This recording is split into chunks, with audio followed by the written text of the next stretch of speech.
Bueno, ya estamos de regreso, un viaje realmente muy enriquecedor desde muchos puntos de vista, en un paisaje que yo no conocía y que me resultó cautivante.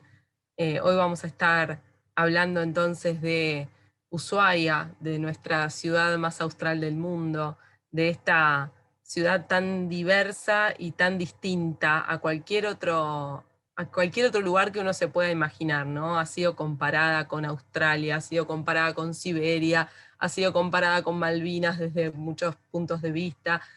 Sin embargo, creo que tiene esa unicidad, ¿no? Que realmente la hace merecedora de una visita en cualquier momento del año.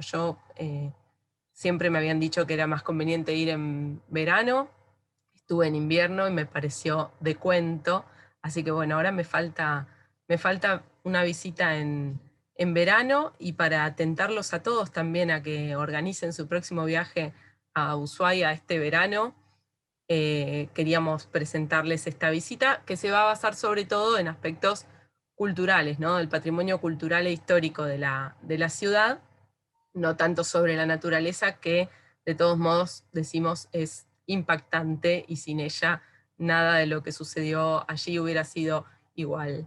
Tenemos además la compañía de una guía que nos va a guiar desde allá mismo, ¿no? Nosotros estamos aquí en Montserrat, en Casa Lepage, en San Telmo, en nuestro casco histórico, y nos va a estar guiando desde Tierra del Fuego Caterín Pacheco Pérez.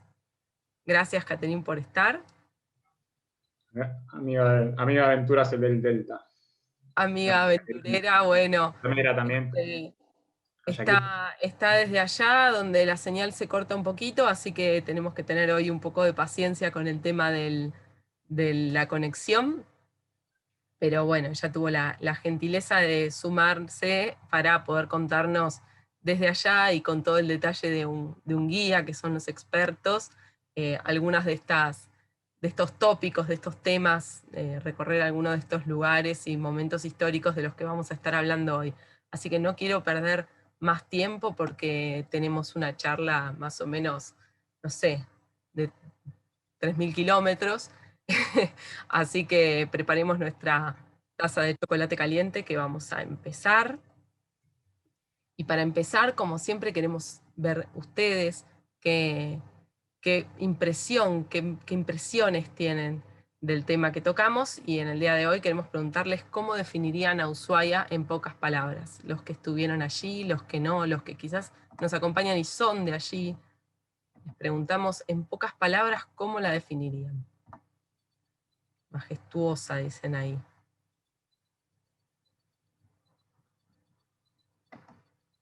Mágica. Por una amiga, para mí fue Los cielos maravillosa. cambiantes. Hermoso. Fascinante. Ensueño. Es realmente impresionante. El emplazamiento es impresionante. La gente es increíble. La verdad que yo dije, yo fui con cierto prejuicio, digo, hay mucha gente de Buenos Aires que se estableció allí tarde, ¿no? A partir de los años 70.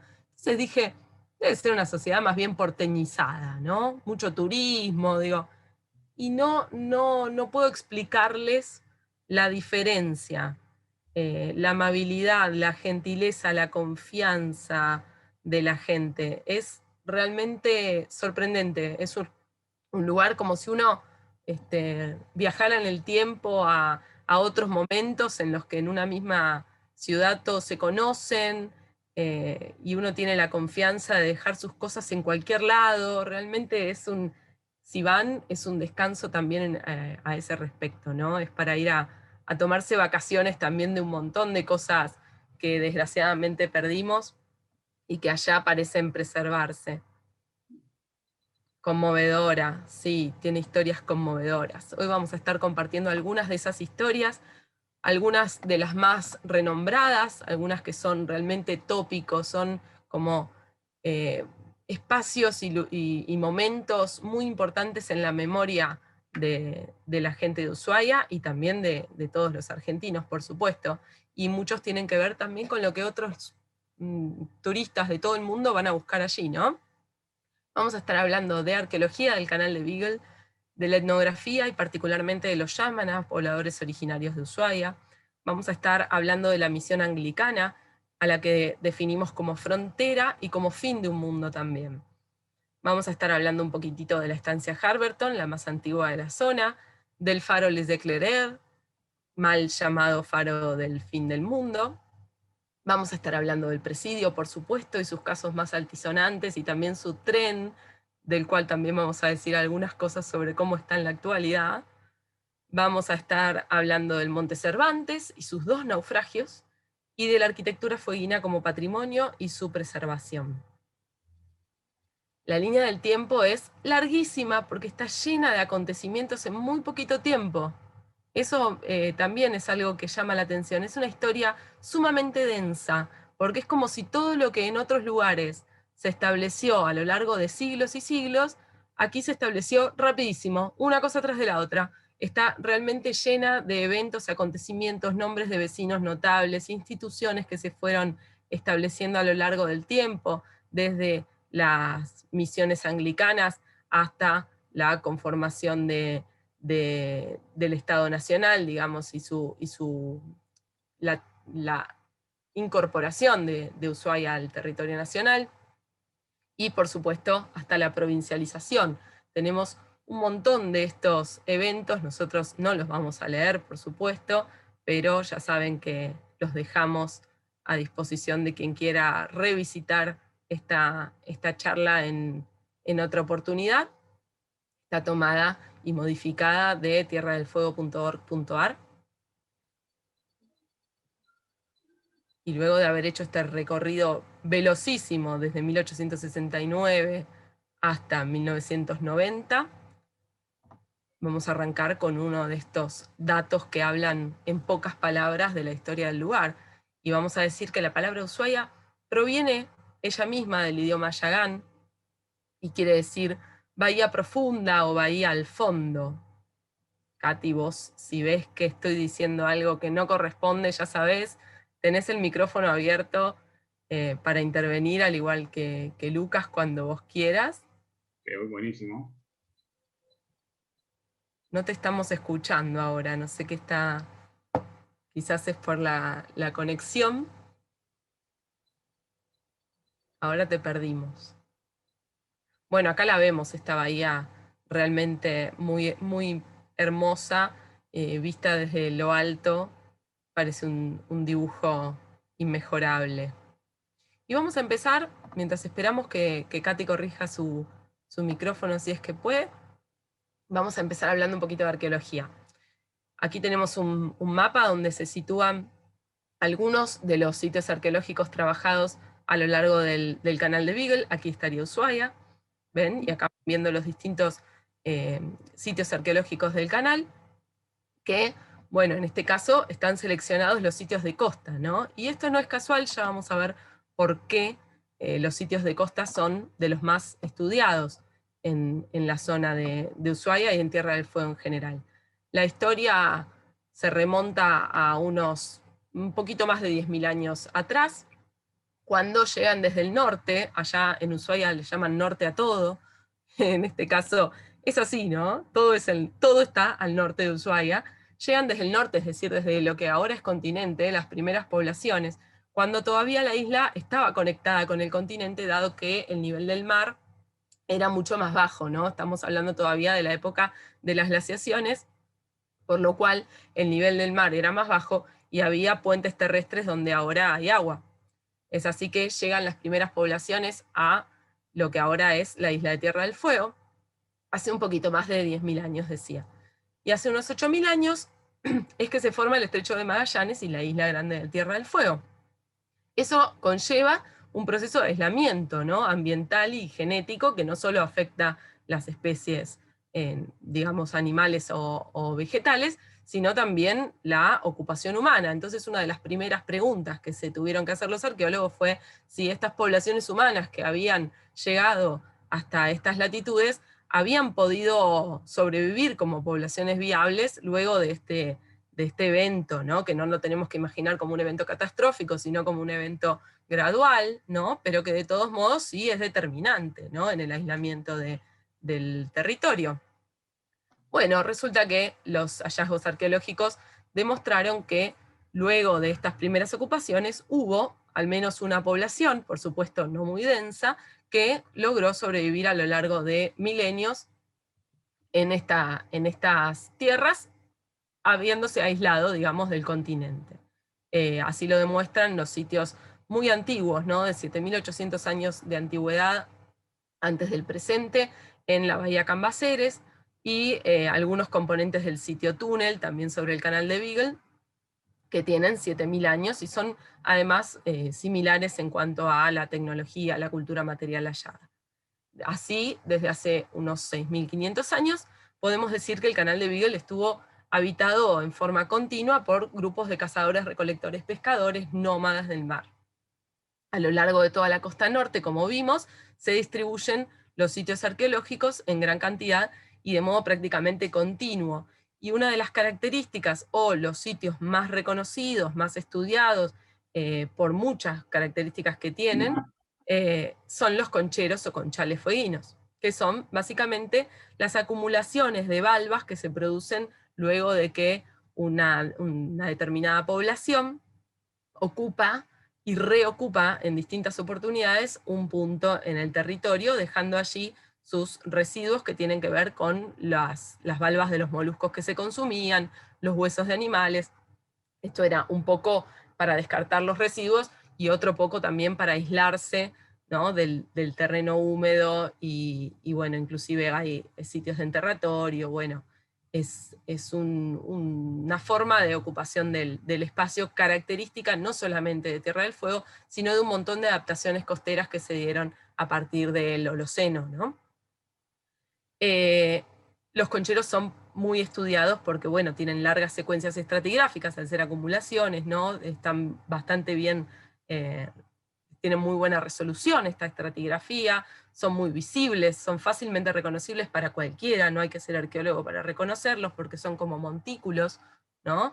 Y cuando uno ve un corte, ahora los vamos a ver, se ve claramente de qué se trata.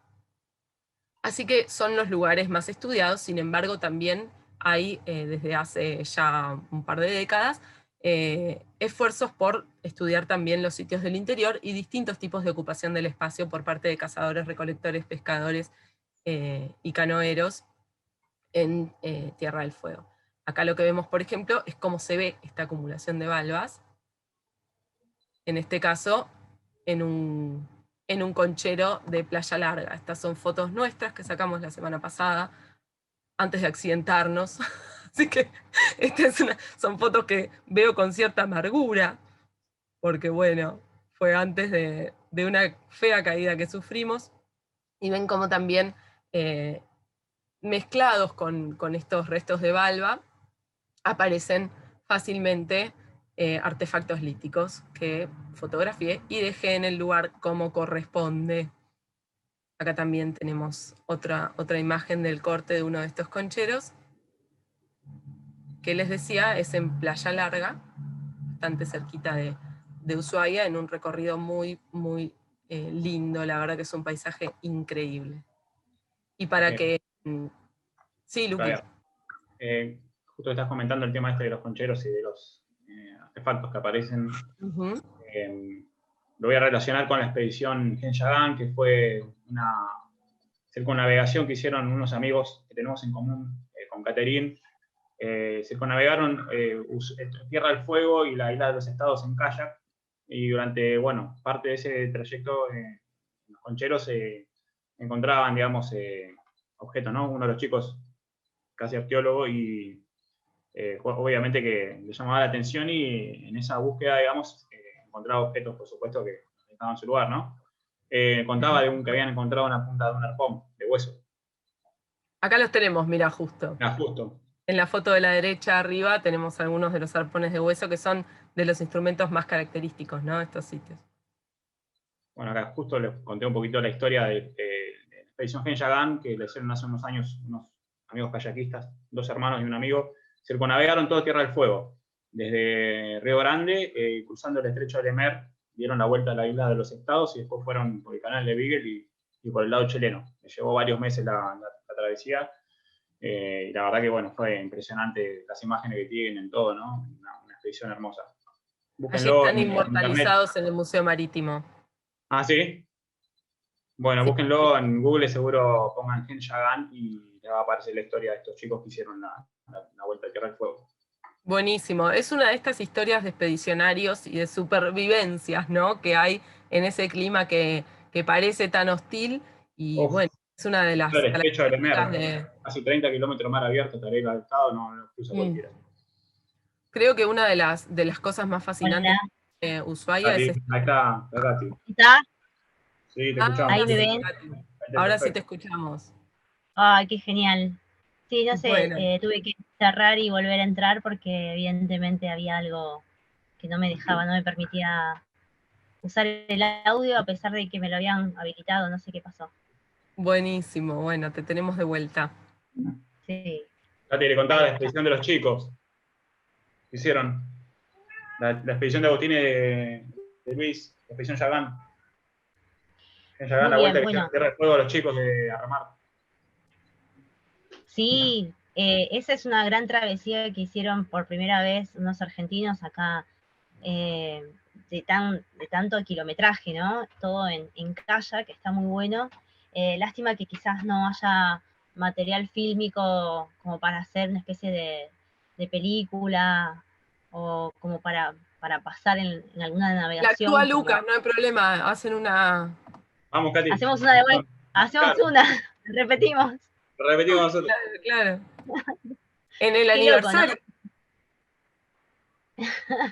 Para el próximo 12 de octubre. Dale, dale. Claro.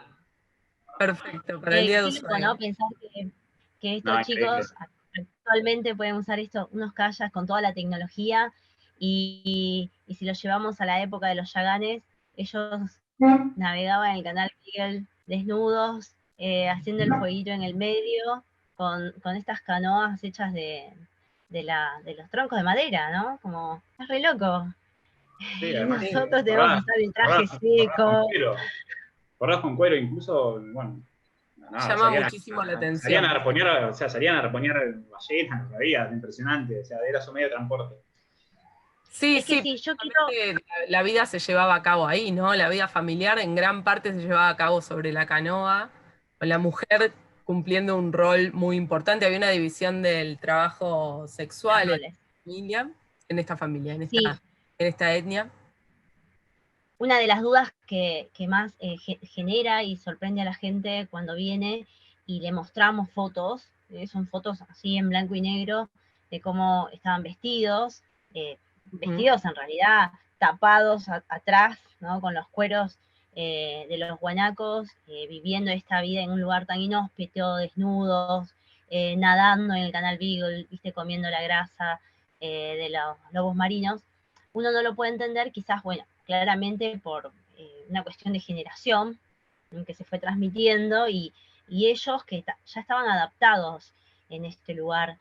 Si bien ellos nadaban, se metían al canal Beagle, hacía frío, había viento sureste, también el fuego es un elemento súper importante. El fuego es como para nosotros la calefacción de acá en Ushuaia, que está prendida a las 24 horas de los 7 días de todo el año. Ujú. El fuego es un elemento súper, súper importante. Por eso lo trasladaban también de la Ujú. costa, lo trasladaban a las canoas, porque ellos, si bien se mojaban, era primordial, era secarse con el mismo fuego. Y a veces Claro. los yámanas también utilizaban la grasa de los animales, sobre todo de los pingüinos, cuando, por ejemplo, lo ponían a la brasa, al fuego, a girar, como hacen las roticerías, utilizaban la grasa como un linimento, que era como Ujú. una especie de bálsamo por las quemaduras, porque ellos necesitaban el fuego para secarse. De hecho, acá, no, como decíamos, en Buenos Aires, uno viene de Buenos Aires y piensa, qué frío, ¿cómo hacían para vivir desnudos? Pero acá el clima es más seco, no se siente tanto frío. Los 0 grados que hace en Buenos Aires no son los mismos que acá. Entonces, quizás ellos no la pasaban tan mal. Ya estamos hablando de una cultura que vivía así generación tras generación de hace más de 7000 años, ¿no? Entonces Claro. quizás no lo podemos entender desde esa perspectiva. Se trata de eso, de cultivar un poco el relativismo y tratar de ponerse en el lugar del otro y entender que son adaptaciones de miles de años, ¿no?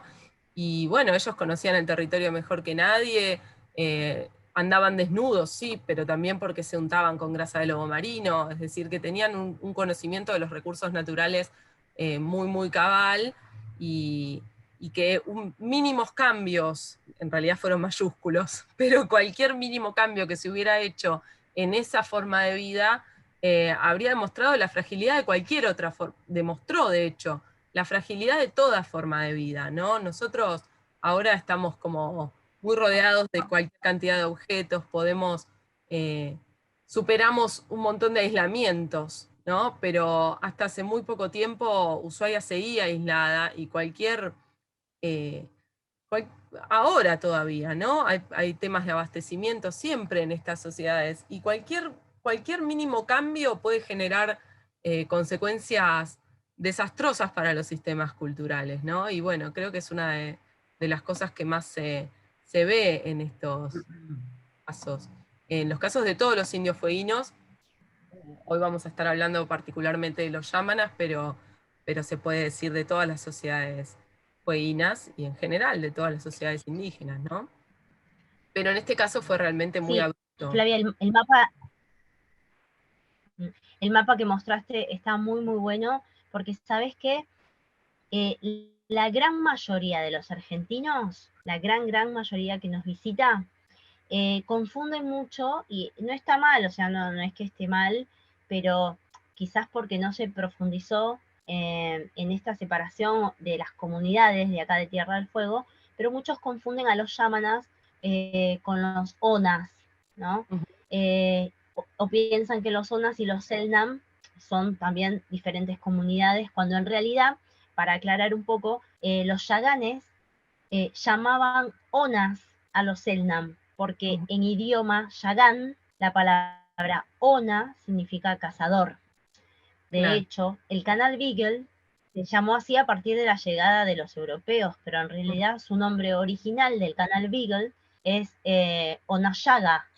Si vos separas un poco las palabras, Onayaga en realidad es el canal de los cazadores.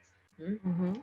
Entonces, eh, Onas en realidad es en idioma Yagam, pero originariamente el nombre es Seldam. Lo mismo que Claro. Yamanas y Yaganes. Si bien no tenemos una información tan recabada de los Yaganes, justamente porque se conoce a partir de la llegada de los europeos, por eso también el idioma Yagán lo conocemos a partir del libro que hace Thomas Bridges, cuando empieza a estudiar a esta comunidad, y lo mismo con las fotos y esos adornos que vemos en los libros, en realidad también no pertenecen propiamente a la comunidad, Táctil. se los ponen como para decoración, Claro. pero es Bueno, muy hay un trabajo muy interesante. interesante que lo estamos citando en esta presentación y bueno, de ahí estoy tomando algunas de estas fotos.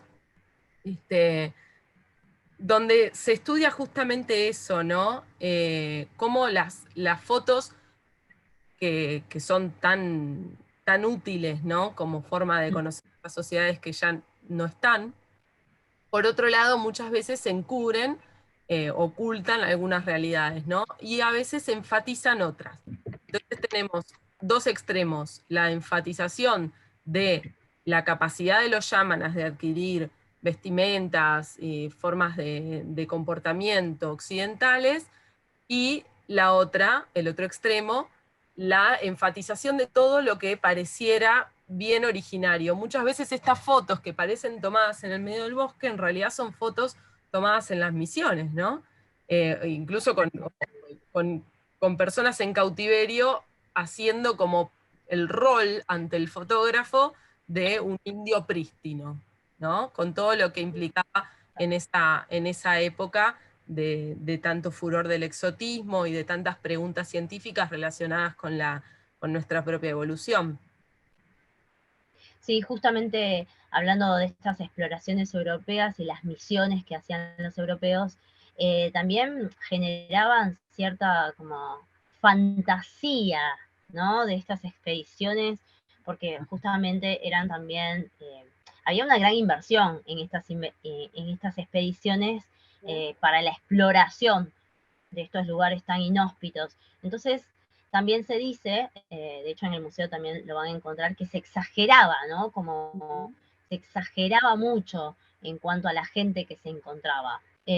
Como por ejemplo que eran caníbales, ¿no? Que se comían entre ellos, que eran como Enormes. infrahumanos, ¿no? Como que Sí, no para eran hablar con los humanos. tamaños grandes que tenían, ¿no? Eran altos, grandes. Ahí vamos a O escuchar a como que los Darwin ahora dentro Selknam, de un par de diapos. claro, o por ejemplo, la primera llegada o el primer contacto podríamos decir que fue desde el estrecho de Magallanes, más arriba, justamente con los Selknam, que hablan de los patagones, ¿no? Como los de pata grande, los gigantes, porque en realidad los Selknam u Onas tienen cierta extensión cultural con los tehuelches. Y los tehuelches para esa época eran tipos esbeltos, altos, eran cazadores, eran atletas, ellos corrían a los guanacos para cazarlos. Y para esa época también los españoles, que eran la mayoría de las expediciones, los que participaban en estas expediciones, eran digamos, altura promedio, ahí está. Entonces, cuando se encuentran, ¿viste? Este encuentro de europeos y Selknam, justamente también fantaseaban un poco para que se siga invirtiendo en estas expediciones y justamente me parece que por eso también exageraban Claro. al decir que eran octagones, ¿no? De pie grande, cuando veían las huellas en la nieve. Ujú. Y durante mucho Era, tiempo, era, la construcción de estos mundos que en realidad son contemporáneos, hubo una construcción que trataba de situar, ¿no? a los Yamana o a los Selknam en una instancia anterior, ¿no? Y a partir de la cual todos menos ellos habrían seguido evolucionando, ¿no? Y ellos eran como una especie de eh, mundo detenido en el Paleolítico, ¿no? Cuando en realidad siempre lo decimos en nuestras charlas, cada uno tiene su historia, pero todos tenemos una historia, nadie está detenido en el tiempo, ¿no? Muy pocas veces, por ejemplo, se ven imágenes como esta de abajo a la izquierda, ¿no? Donde vemos las chozas Yamana construidas en inmediaciones de la misión, ¿no? Donde además nos permiten ver las distintas dinámicas que se producían adentro de estos contextos misionales, ¿no? En algunas más represoras del modo de vida originario, en otras más tolerantes de cierto modo de vida originario, como puede ser tener su choza cerca de la misión y no tener que estar sometido constantemente a las normas y a las pautas de vivir en una casa occidental. Tenemos distintas realidades, distintos momentos, distintas misiones, y bueno, paradójicamente, las misiones posteriores, por ejemplo, mostraron tener más evidencia de estas chozas al estilo originario que las primeras, ¿no? Como si hubieran tenido que dar una cierta tolerancia a algunas prácticas para poder continuarse, ya que la irrupción, ¿no? y la negación de las prácticas originarias no habría sido fácilmente aceptada por los mismos yámanas, que muchas veces se resistían, ¿no? a ser llevados a las misiones, que bueno, hubo enfrentamientos no solo entre ellos, como dicen muchas veces los salesianos sobre todo, y este, los historiadores religiosos, ¿no? No fueron solo sí, enfrentamientos entre ellos, sino que también fueron enfrentamientos con los europeos, ¿no? sí, de hecho hay más estudios sobre los yaganes porque fueron los que más se les prestó interés, quizás por, digamos, por la apariencia, porque estaban desnudos, ¿no? Porque en realidad también, si miramos el mapa, los Haush, que están como en la punta de la isla, fueron también como uno de los primeros encuentros con los europeos y fueron en realidad los primeros que desaparecieron, los Ujú, Haush. No tenemos ningún tipo de evidencia de ellos. ujú. Eh, En cambio, bueno, con los yaganes como que fue diferente porque la exploración fue mucho más tarde, mucho más tardía, y Darwin empezó a tener como más información, como que se vio un poquito más interesado en ellos, y bueno, al ver que estaban desnudos, les llamaba, imagínense, es como un choque cultural donde les llamaba muchísimo la atención. Y justamente con la llegada de la misión anglicana en 1869, bueno, lo que intentan es, obviamente, evangelizarlos, civilizarlos, ¿no? Que lleven una vida correcta, al estilo europeo, por eso también como que se llevan un par de chicos al museo a Gran Bretaña para estudiarlos, pero bueno, de todo esto que quizás al principio es negativo y quizás no es tan agradable la información, también tenemos a otro inglés como Thomas Bridges, que se interesa en el idioma, que hace un diccionario con miles de palabras para entender también lo que hablan, ¿no? De lo que dicen. Ese interés Sí, también proporciona toda esta información que tenemos ahora. el caso de Bridges es muy curioso. eh, me recuerda en algunos aspectos a lo que nosotros en general en nuestras charlas siempre terminamos hablando de los jesuitas y sus misiones guaraníes, porque realmente la obra jesuita en el Río de la Total. Plata y alrededores es enorme. Bueno, y me recuerda en algunos aspectos, por ejemplo, en esto del aprendizaje de la lengua y en la adaptación de los preceptos religiosos a la realidad de los pueblos originarios, en una forma de didáctica realmente muy efectiva, me imagino, que, por ejemplo, lo llevó a reemplazar la parábola de la oveja perdida por la parábola del cachorro del lobo marino perdido, ¿no? Acá tenemos un ejemplo de esta riqueza lingüística yámana, de la cual queda poco, tenemos una sola hablante yámana en, con vida, ¿no? En la actualidad. Cristina Calderón, sí. Ahora la vamos a Cristina estar Calderón dando a Cristina vive, Calderón. sí, ella vive en la isla de Navarino, que Ujú. sería, para que tengan una idea, casi o sea, en la isla que está enfrente de Ushuaia, del otro lado del canal Beagle, hacia la izquierda, más cerca de, por ejemplo, Puerto Almanza, hacia Puerto Williams, ¿no? Puerto Williams como que la civilización que está en la isla de Navarino.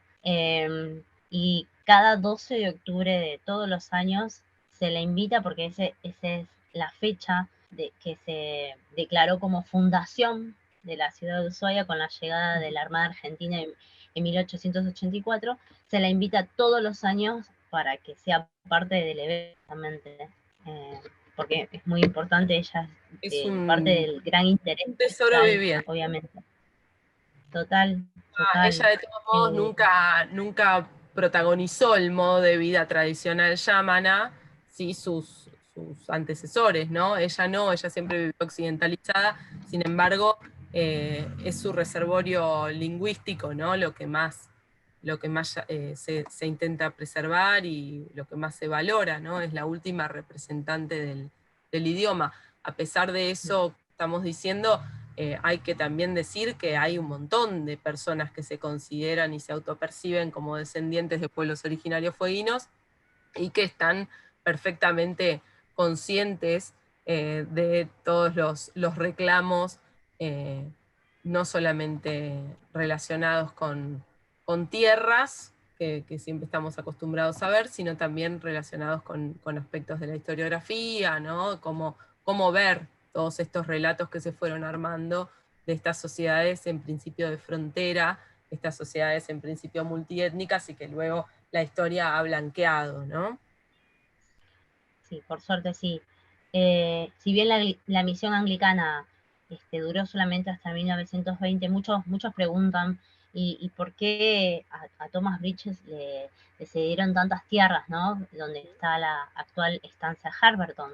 Ujú. Pero justamente luego de la llegada de la Armada en 1884, donde se establece el día de la fundación, el año de la fundación, justamente por el gran aporte cultural que hace Thomas Bridges con el diccionario del idioma yagán, es que decide el gobierno cederle tierras a Thomas Bridges y su familia, que para nosotros es un montón, porque son hectáreas y hectáreas y hectáreas, ¿no? Donde ellos se establecen ahí con esta estancia Harrington, que actualmente es una estancia turística, ¿sí? No funciona como tal, como en sus principios. Thomas y su familia se establecieron ahí justamente y hacían todo tipo de actividades de una estancia, ¿no?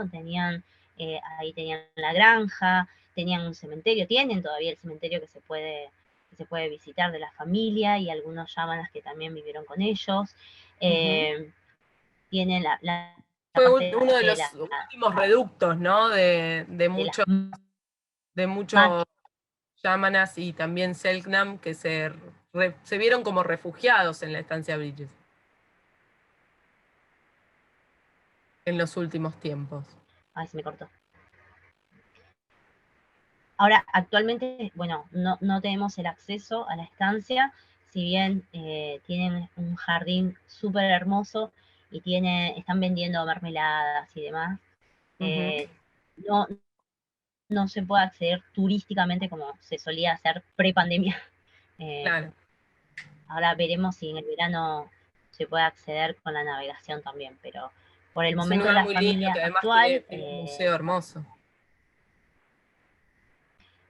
Sí, no, y además ellos toman muchos voluntarios para, sí, el Museo de Biología, biólogos, muchos biólogos que trabajan ahí para estudiar a los cetáceos. Es súper interesante, es muy interesante poder que vengan y lo visiten. Lo pueden hacer de forma terrestre y después volver con la navegación, o pueden ir con la navegación y volver por la ruta también. O sea, hay varias opciones. Creemos que ya para este verano, que por suerte van a venir los cruceros, supongo que también vamos a tener acceso a la estancia. Ojalá, es muy, muy, muy lindo. Además el paisaje es único en ese sector. Y todo el recorrido hasta llegar es muy lindo también. Bueno, ahí los historiadores se debaten, ¿no? También en el caso de Bridges y en general de los anglicanos, si el esfuerzo anglicano era un esfuerzo meramente religioso y civilizador, o si tenía que ver también con el interés de fundar enclaves ingleses, ¿no? En una tierra que todavía no estaba efectivizada en la práctica como territorio argentino, ¿no? Ahí se pelean los historiadores laicos con los historiadores religiosos, que se ofenden bastante cuando uno dice que a veces las cosas pueden ser las dos cosas, ¿no? No solamente una. Es que creo que menos mal, y bueno, gracias a que se decidió traer a la Armada Argentina justamente para obtener la soberanía de la isla, ¿no?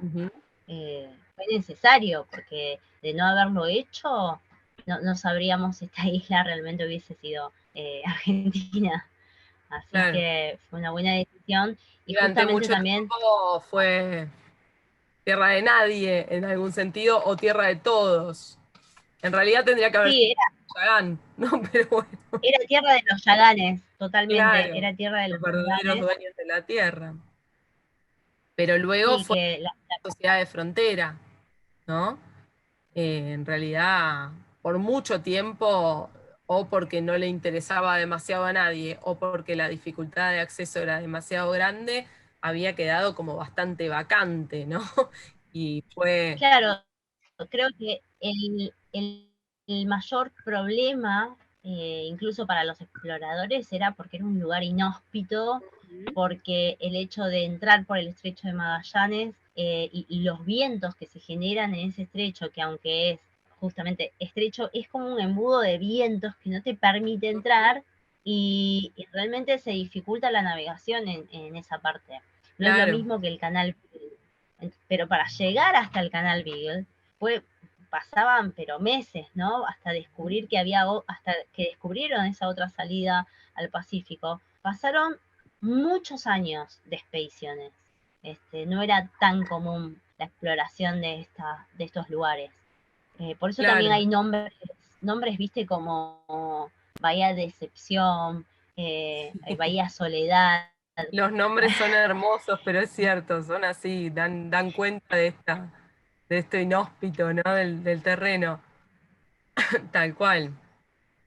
Sí, era un lugar de muy difícil acceso, pero en el momento de tener que determinar los límites, ¿no? Y ejercer soberanía, y también en el momento en que luego de la Segunda Guerra Mundial, ¿no? Recursos como la leña se hicieron, luego de la Primera Guerra Mundial, perdón, recursos como la leña se hicieron muy importantes, que se comenzó también a necesitar o a percibir esta necesidad de explotar también económicamente los recursos de la isla. Y es así que se intensificó el poblamiento, ¿no? Como se puede ver en la línea del tiempo que hoy pasamos muy rápidamente. Bueno, lo que estamos viendo es un documental muy breve, es un rescate fílmico de 1964 de los últimos canoeros yámanas, que hasta cierto punto conservaban, ¿no? Algunas prácticas de su estilo de vida. Bueno, Muy buen cambiando video ese. de tema, es hermoso, sí, no lo pasó entero por cuestiones de tiempo, porque bueno, hay Ujú.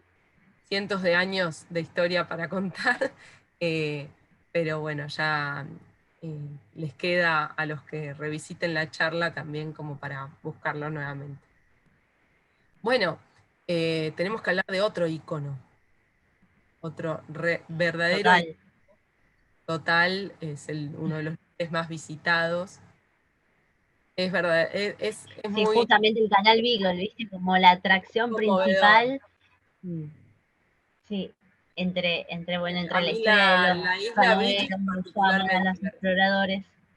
Ujú.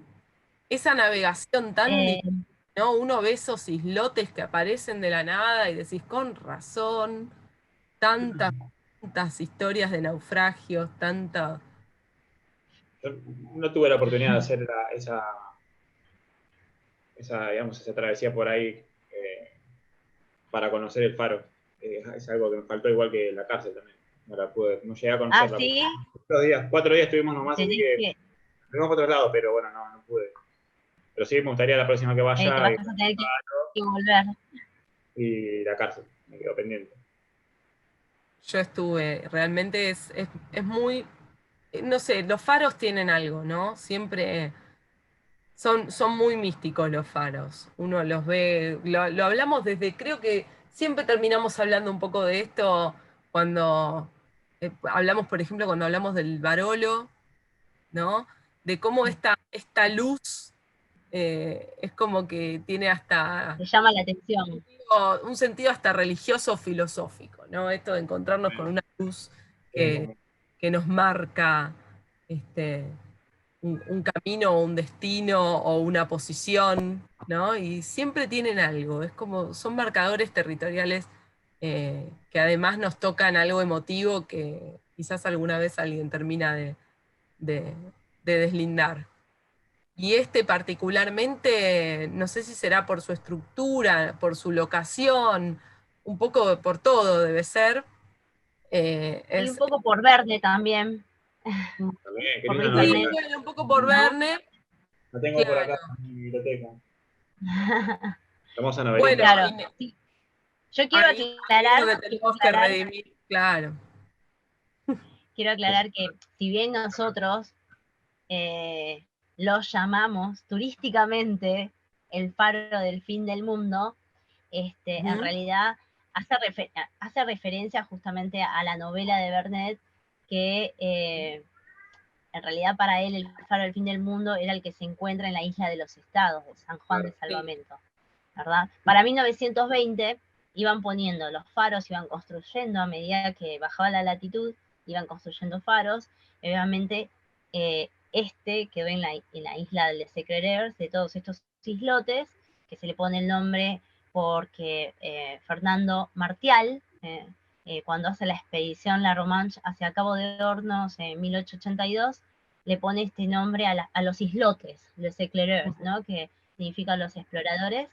Entonces le queda el nombre al faro cuando lo construyen en 1920. Justamente uno de los faros. Claramente ahora, si nosotros pensamos en el fin del mundo, es como lo más sur, ¿no? La latitud sur que podemos encontrar. Hasta ese momento era este faro. Claramente ahora vamos a encontrar otros en el Cabo de Hornos, más al sur, ¿sí? Pero este justamente está como enclavado en un lugar atípico, ¿no? Y turísticamente llamativo, ¿eh? Por eso las navegaciones que llegan hasta ahí, realmente a todo el mundo le encanta, quiere la foto con el faro, Sí. y si bien sigue funcionando, obviamente, de forma automática, no se puede visitar. No se Sí, puede visitar, pero estuve buscando imágenes del interior, digo, capaz alguno entró a cambiar la lamparita. Alguien que haya sacado una foto, quería una foto del interior, no conseguí ninguna. Eh, no, no, es seguramente todo en algún con control. momento la puesta en valor tiene que haber sido documentada, pero bueno, no encontré en esta oportunidad imágenes de esos eventos. Pero bueno, hubo muchos Este eventos video parece que flotara en el cielo. alrededor. Es tremendo. Este video es muy bueno, Es hermoso. porque está todo, el agua está súper calma, no hay viento. Ujú. Yo siempre le digo a la gente cuando me dice, hubo mucho viento, y en realidad como el viento viene del suroeste, cuando vas hacia el faro, está calmo, porque vas a favor. Y después a la vuelta, cuando volvés a Ushuaia, vas en contra, no es que se pone bravo, ¿viste? Entonces la gente Claro, por ahí dice que no claro. está acostumbrada, obviamente, no está acostumbrada, dice, no sabes, se puso bravo a la vuelta. Y en Ujú. realidad es porque ibas en contra del viento. Pero es normal. Sí, Naturalizo esa parte lo para que la gente no se esperable. sienta tan mal. Es lo esperable. Bueno, y otro de los íconos de la ciudad, uno de los que la puso más en el mapa, creo, aunque creo que tiene un montón de cosas de las que no podemos enorgullecernos, sino todo lo contrario. Tengo que decir que si bien yo entiendo la industria del turismo, me dio un poco de escozor ver a la gente disfrazada de presa ¿Sí? sacándose fotos riéndose con los turistas. Porque yo lo sigo ¿Pero en viendo dónde? en un lugar en el tren del fin del mundo. Ahí venden las remeritas. Las remeritas, bueno, pero las remeritas de última no ¿Te la implican, podés comprar? las podés comprar. Y uno, ¿no? Habiendo ido al museo o habiendo leído un poquito de la historia del lugar, y uno dice, pero por favor, acá ocurrieron vejámenes tremendos, ¿no? Es un sitio de crímenes de Ah, lesa humanidad. Y realmente sacarse la foto con el preso sonriente me llamaba mucho la atención, ¿no? Es una cosa, como queremos a veces con el humor, banalizamos, ¿no? También algunas cosas. El humor puede subrayar y criticar muchos aspectos muy importantes de subrayar y de criticar, y a veces puede banalizar. Y me parece que en este caso, no sé, o por lo menos yo estaba en un mal día, no sé, pero me pareció, Y me me mira, impactó, Flavia, no me sucede gustó. así. Yo creo que si vas al tren, viste, a la estación del tren, el ferrocarril Sí, allí Australia, fue. haces el paseíto del tren, y no entraste al museo, y no entraste al, me sale el pabellón histórico, Mm. no te daría tanta gracia. No, Sí, no, es cierto, porque claro, es como que ahí en el pabellón podés sentir un poco más incluso la historia, ¿no? Porque lo dejaron tal cual originalmente como sí, realmente ahora lo era. vamos a ver un Y poquito. después, bueno, obviamente para la foto está todo Escalofriante. bien. Sí, lo que sucede Eh, ahora también lo vamos a ver el tren, es que el trencito, incluso la palabra trencito, ¿no? Que se usa. ah, Es como, perfecto. es este, simpático. Otra cosa, ¿no? claro, está Lo muy usan para ir a pasear. bien. En En claro. otro- Bueno, ya lo vamos a ver, de todos modos, el calentitos, así, recorrido es No, hermoso. está bien. Yo creo que actualmente lo podemos tomar de esa manera turísticamente hablando, pero bueno, sí, también hay que mostrar realmente para qué Claro. servía y cómo era realmente, ¿no? Si bien venís a pasear, está muy bien, pobre, no los vamos a condenar por tomarse el paseo No, al por tren. supuesto que no, porque además Sí, es otro ícono desde el 94 que está el tren, ¿no? Sí, Funcionando sí, sí, sí. como sitio Sí, que de turístico. hecho no es, también quiero aclarar que no es solo un paseíto de tren, o sea, están haciendo el recorrido histórico, ¿eh? Es como un recorrido, o sea, son 7 kilómetros, pero del recorrido real, histórico, original de las vías que los mismos presos construyeron, ¿viste? Ujú. No, si bien el Sí, tren, uno pasa por ahí por la Quebrada del Toro y puede ver todos los árboles talados y se va como acercando, ¿no? a esa actividad de los presos de tener que talar bosques enteros como parte de su condena, ¿no? Tenían que ir a hacer su trabajo claro, forzado. Bueno, ya vamos a hablar del por tren. ahí, Vamos a empezar con el dale, presidio mira, y después acá ven terminamos el una tren. construcción súper grande, enorme, ¿sí? Son como 5 brazos que sale del hall central, que justamente era el Y control que iba a ser más panóptico. grande, ¿no, Caterín? Iba a ser más grande. Quedaron 5 del proyecto, en realidad incluía más pabellones, si no me equivoco, 8, ¿no? Sí, el proyecto original que tenían en mente era como hacer como si fuera un Alcatraz, ¿viste? Ujú. Como una colonia penal, una cosa así. Pero bueno, eso no sucedió. Igual creo que mejor, porque ya de por sí tiene muchas celdas y todos los edificios que hay por alrededor eran los talleres que utilizaban justamente para corregir a los presos, hacían de todo tipo de trabajos, desde carpintería, ebanistería, cosas artesanales. Si vas al museo vas a encontrar todos los muebles tallados a mano en detalle, Ahora vamos a increíble. mostrar un botón de muestra vamos a poner. Es muy Bueno, parecida arquitectónicamente a lo que era la Penitenciaría Nacional, ¿no? De esa vista aérea que estamos viendo recién. Sí, de la que hablamos hace poco. Claro, sí, sí. Sí, ese modelo panóptico que era como el boom de la sí, arquitectura penitenciaria en ese momento, ¿no? claro, sí, que se copiaron, digamos, de algunas otras europeas.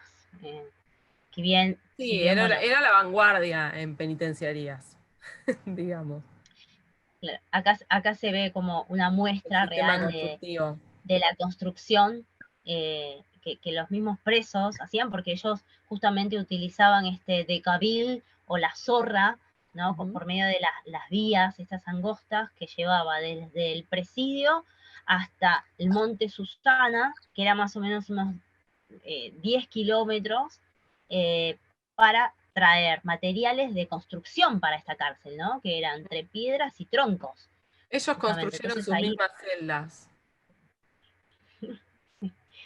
Eh, así que se dejó esta parte como una ventanita de cómo era realmente la construcción.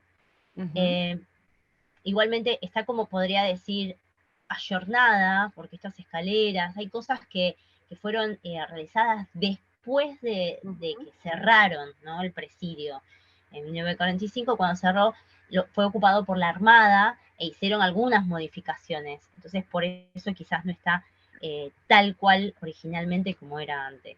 ¿Mm? Claro, y me resultó interesante el dato de que inclusive después de que fuera cerrado como presidio, durante la Revolución Libertadora y luego también en los 60, fue utilizada nuevamente, ¿no? como presidio para presos políticos durante los golpes de Estado. Eso Claro, pasa. en principio la idea era hacer como un presidio para presos políticos y después un presidio para reincidentes, donde iban los menores también, ¿no? Era no solamente gente adulta, sino que incluso los menores que hacían Mm. simples delincuencias, ¿no? Que los trasladaban desde Buenos Aires. eh, y creo que también era una especie de, podríamos decir, chivo expiatorio, la construcción de este lugar justamente también para la ocupación de la Claro, isla, ¿sí? claro. Justamente las tierras que se les cedían a los guardacárceles, sí, a los carcelarios, eran terrenos gigantes, de las cuales actualmente hay familias todavía de pueblos, perdón, de estas familias pobladoras que siguen viviendo acá en Ushuaia, obviamente son otras generaciones, pero que son de renombre, porque fueron los primeros pobladores. ¿Sí? Sí, era una sociedad Eh, de coexistencia también, ¿no? De convivencia entre los presos y los libres. Era permeable la frontera del penal, no era que la gente estaba ahí, los presos mismos trabajaban, ¿no? En la construcción de las calles, de las veredas, de no ser por Total, el presidio sí, no se hubiera podido, por ejemplo, hacer una estructura urbana en damero en la ladera de una montaña. O sea que total, trabajar. ellos fueron los, digamos, los protagonistas de la construcción de Ushuaia, por lo menos eh, el ejido central urbano, ¿no? Las calles, los puentes, bueno, todas las vías del tren que iban desde el presidio hasta lo que actualmente es el Parque Nacional, la entrada del Parque Nacional, que después por el, ahí no me sale, se derrumba y se echa a perder todas esas vías por el terremoto de 1949, Ujú. justamente eh, se destruye partes de esas vías que quedan prácticamente enterradas en lo que actualmente es la avenida Maipú, justo ahí al Claro. lado del puerto, todo a lo largo del puerto y la costa. Ahora sí, Y lo que cuando queda es. pasamos al tren vamos a ver una foto antigua de la avenida y se ven las vías.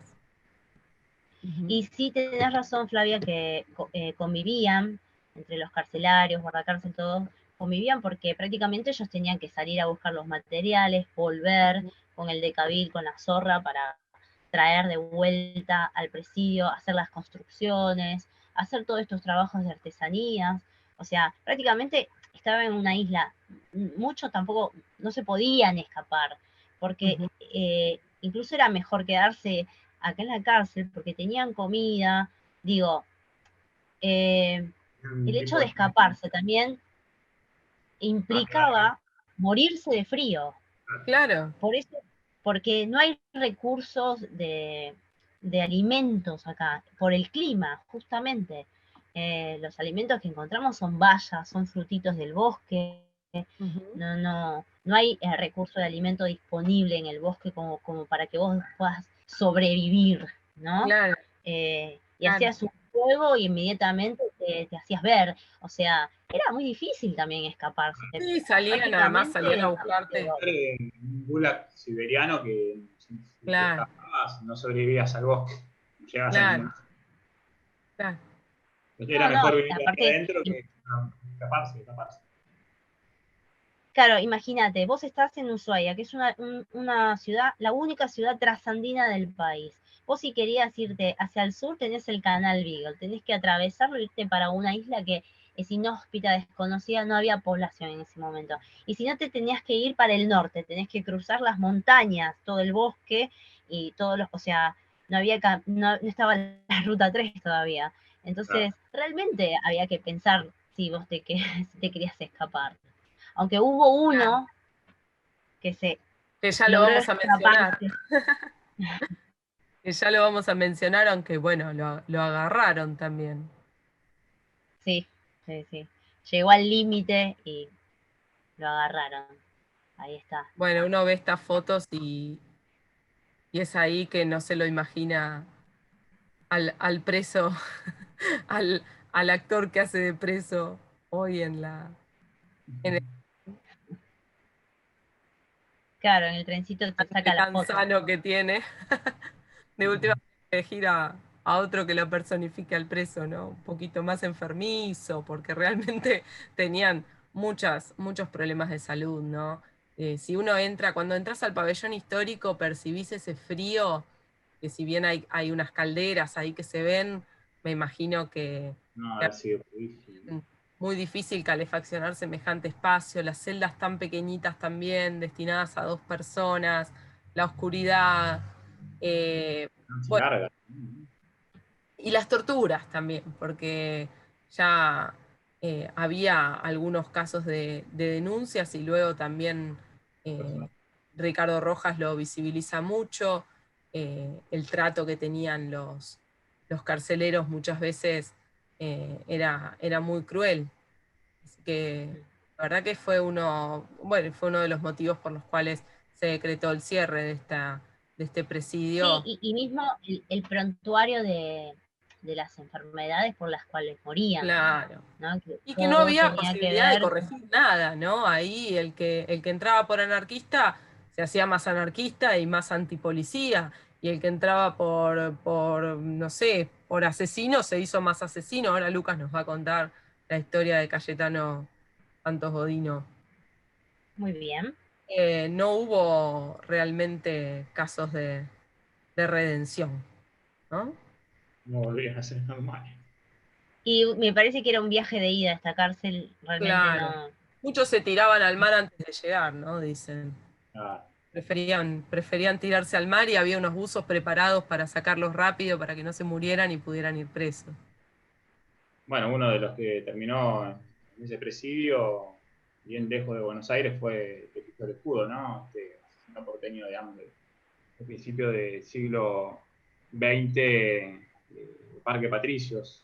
Vamos a ver la siguiente imagen. Acá podemos ver eh, a Cayetano Santo Godino, que era su nombre. Nació en Buenos Aires el 13 de octubre de 1896 y fue hijo de migrantes italianos, hijo de Fiore Godino y Lucia Ruffo. Resulta que el padre del Petiso Orejudo era violento, alcohólico, incluso portaba sífilis. Bueno, fue una de las causas, digamos, de que este chico empiece a tener problemas de conducta, de violencia, ¿no? Vamos a ver la siguiente imagen. Él empezó a vagar por las calles, no tenía un control, digamos, imagínense, principio del siglo XX, los arrabales de Parque Patricios, en esa zona. Tuvo intentos de entrar a la escuela, pero o sea, siempre abandonaba. Y bueno, empieza a vagar por las calles y empieza a cometer algunos crímenes. Los primeros casos, digamos, fueron siempre contra niños. El método que usaba Petiso era el engaño con las criaturas, ¿no? Los engañaba, que los llevaba a dar un caramelo, o los llevaba a algún lado. Y hubo los primeros casos que fueron de, por ejemplo, Miguel de Paola. Ustedes fíjense la edad de los nenes, todos nenes chiquitos, nunca se iban a enfrentar contra una persona más grande.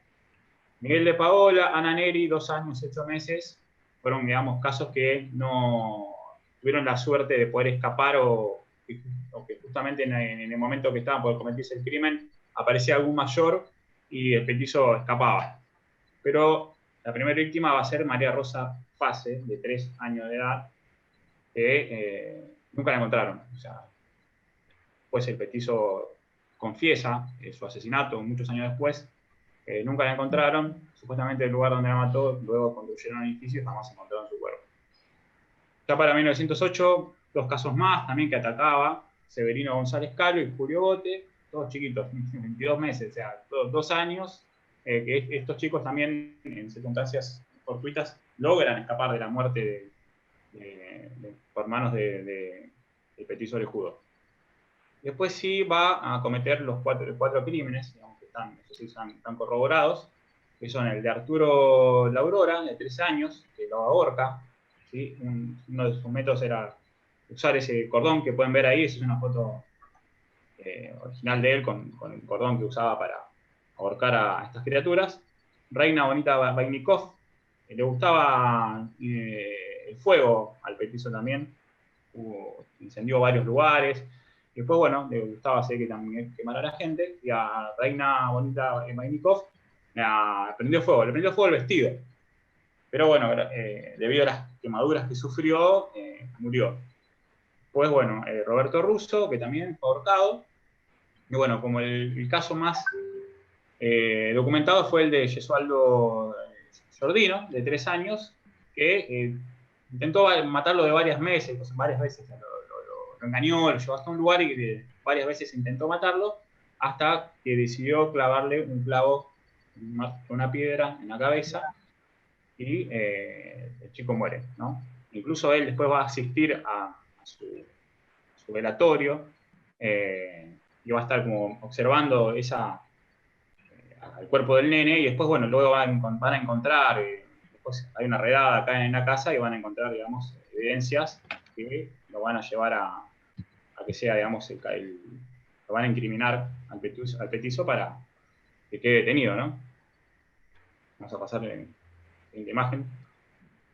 Bueno, acá tengo un pequeño un reporte de la revista Caras y Caretas de esa época, de 1912, que yo traje un pequeño artículo que, miren cómo lo describen. Dice, nos hallamos ante un caso de criminalidad horrenda, desde que la ciencia clasifica con toda claridad, ante un caso de hombre fiera, de hombre a quien le faltan esas condiciones y propio contralor que dominan los instintos y diferencias de las bestias a los individuos pertenecientes al género humano.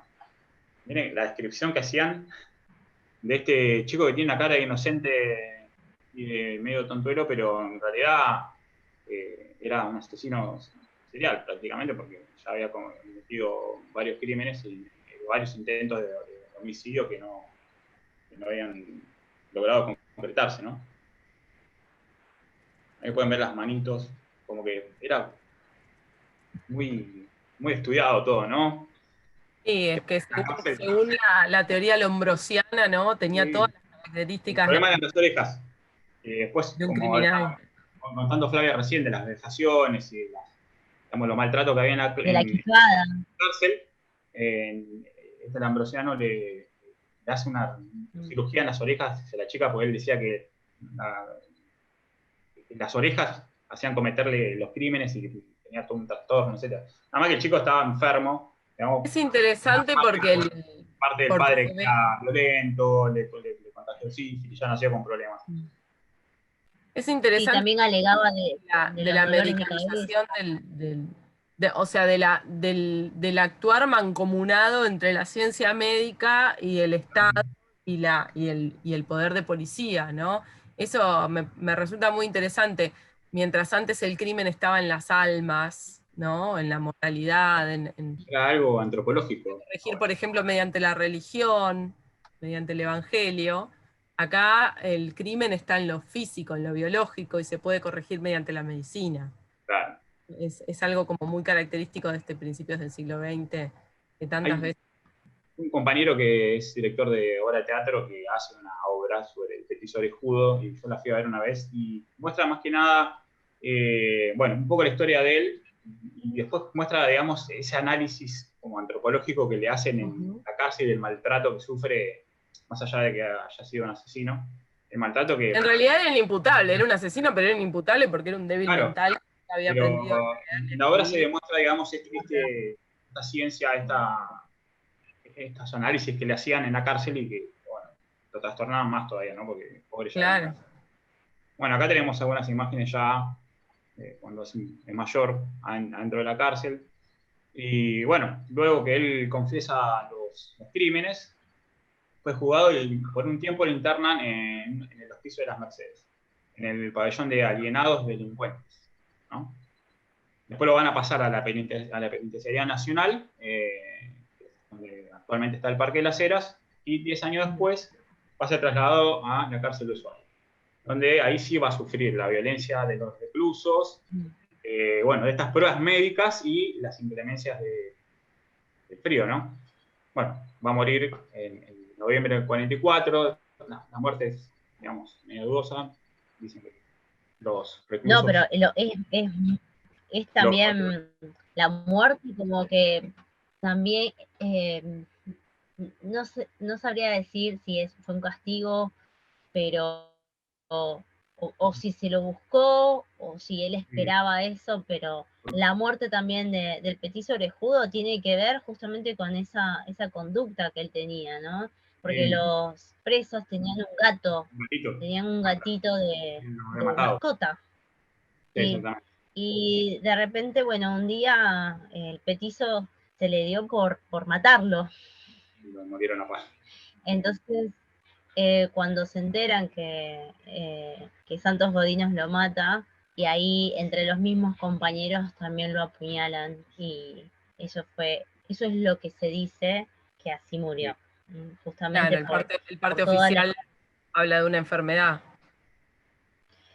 Claro, en realidad de todas las apuñaladas y los golpes y traumatismos es que termina muriendo. Pero así cuenta la historia que, o sea, muere por todos los golpes y traumatismos, pero justamente porque se metió con el que no se tenía que meter en la cárcel y era la mascota de los presos. Mm. Bueno, de un preso odiado por sus compañeros pasamos a un preso amado por sus compañeros, quienes inclusive ocultaron durante largas horas su intento de fuga, ¿no? Y estamos hablando de Simón Radowitzki, este judío anarquista, responsable del asesinato del coronel Ramón Falcón, luego de una feroz represión a una manifestación obrera, y que realmente tuvo un comportamiento para con sus compañeros en el presidio notorio, ¿no? Todos le agradecían gestos de generosidad, inclusive tomaba las torturas que le correspondían a otros compañeros, y su espíritu libertario lo llevó a intentar fugarse con el apoyo, por supuesto, de afuera, ¿no? De anarquistas de Punta Arenas que lo intentaron ayudar a escapar en una fuga de película, ¿no? A través de los canales. Lo capturaron nuevamente, los castigos fueron aún peores luego de esta fuga. Sin embargo, luego fue indultado y bueno, participó también en la Guerra Civil Española, siguió todas sus andanzas libertarias, y por esto es prácticamente considerado un santo entre los anarquistas, ¿no? Radowitzki, otro Sí, personaje. fue el único que logró escapar, por así decir, digamos, del presidio, porque si bien tuvo varios intentos de fuga, fue el único que llegó hasta el límite con Chile. Claro. Salió navegando, ¿sí? Salió navegando, o sea, él eligió el canal Beagle, podía haber ido por atrás, por el bosque y las montañas, pero... Se cortó un poquito. Se cortó. Pero, se corta. Él, después de varios intentos, se dio cuenta que quizás navegando no lo iban a vivir. Y llegó lejos, hasta el límite, cuando llega al límite marítimo con Chile, lo avisan desde justamente la Armada Marina de Chile, que ya estaba avisado que se había escapado justo Simón Radowitzki, y fue donde finalmente lo arrestan y lo devuelven a la cárcel. Pero bueno, fue el único preso que llegó tan lejos en ese escape, en esa fuga. No me extraña porque llegó lejos con todo, ¿no? Él llegó lejos con todo. Al límite. Al límite por lo que él creía correcto. Y Ricardo Rojas, en este caso tenemos que decir que no es un preso del presidio, no estuvo en el presidio como se muestra en el museo donde tiene una celda, sino que estuvo confinado en una casa, que era el destino que tenían los que más facilidades económicas tenían y eran condenados por motivos políticos, ¿no? O confinados por motivos políticos. En este caso se trata de los presos o los confinados radicales, ¿no? Luego del golpe del 30. Estuvo allí el escritor confinado en una casa histórica, ¿no? De valor histórico. Y bueno, allí fue donde escribió su obra Archipiélago, donde hace una descripción muy, muy interesante de toda la región, inclusive es uno de los primeros en notar lo injusto que había sido Darwin con sus características, con sus caracterizaciones de los pueblos originarios, y a la vez es quien denuncia al director del presidio por estas vejaciones de las que estábamos hablando, por todas estas torturas a las que se sometía a los reclusos. Bueno, yo tengo una propuesta para hacer. Acá tenemos otro caso, que en realidad es un no caso, pero tengo una propuesta para hacer, no sé qué me dirá la gente de Casa Lepage, la gente que organiza. Mi propuesta es, dado que nos falta bastante y tenemos como para otra hora tranquilos, ¿qué les parece hacer Ushuaia parte 2 el jueves que viene? Y me parece que no nos queda otra, porque si no nos vamos a dormir a las 4 de la mañana. Ustedes no paran de charlar. Vamos a hacer Ushuaia parte 2 con el tren, con la arquitectura Monte Cervantes. Con los museos, con el Monte Cervantes, ¿les parece? Y con la línea de tiempo, Flavia. Y con la línea de tiempo. La línea de tiempo era una guía. Pero la dejaste hermosa. ¿Sí? ¿Les gustó? Muy bueno. Bueno. ¿Les va gustando lo que van viendo, lo que van escuchando? Sí, re bueno. Y vamos a terminar como a veces terminamos, ¿no? Como dice Larrea, siempre lo único que falta es que cante Gardel. Bueno, y hay que decir algo de Gardel, porque si no, esto no sería una charla de Casa Lepage, donde todo termina en Gardel.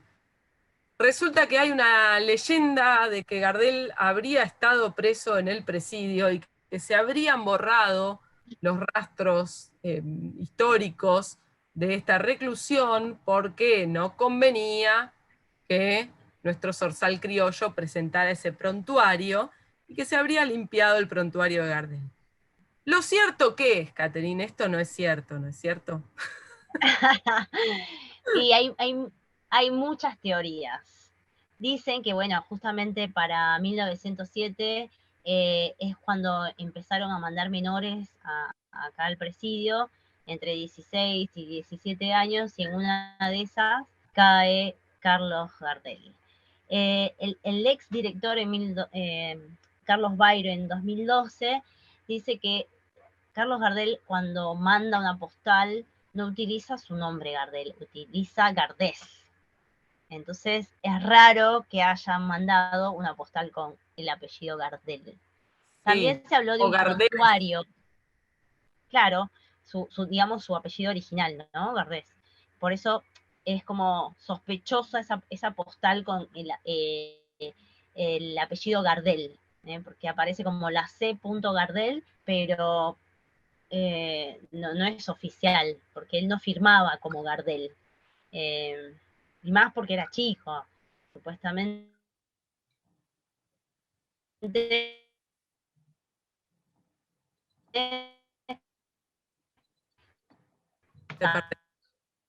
Yo te pierdo el audio un poquito, ¿eh?